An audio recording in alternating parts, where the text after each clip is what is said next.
Mga bata, tayo naman ay dumako sa hakbang ikatatlo. Tunog at patinig ay.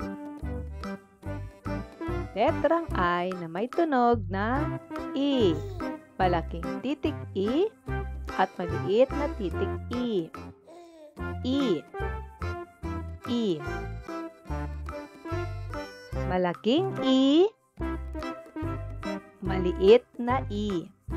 I. I. I. I. Ina. I. Isa. I. Ilaw. Ina. Isa. Ilaw. I. I.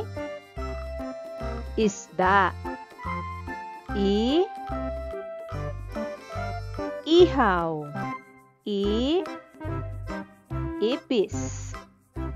Isda. Ihaw. Ipis. I.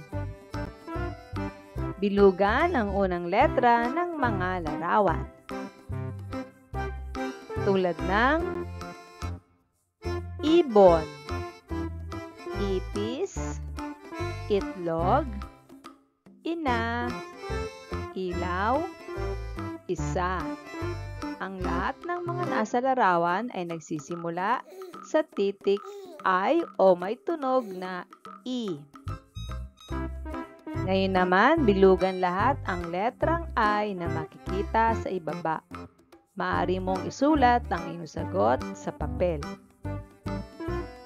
Kung tapos ka na, ating tsekan. I. I. I. I. I. I. Nakuha mo ba lahat ng tamang sagot? Magaling! Ngayon naman, isulat sa patlang ang nawawalang letra. Maaari mong i-pause ang video ito habang ikaw ay nagsasagot. Kung tapos ka na, ating tsekan. I. Ilong. I. Ipis. I. Itik. I. Isa. I. Ibon. I. Isda. Tama ba ang iyong mga sagot? Magaling! Tandaan mga bata, ang titik ay na may tunog na I. I. I. Good job mga bata! Makita tayo muli para sa ating susunod na aralin.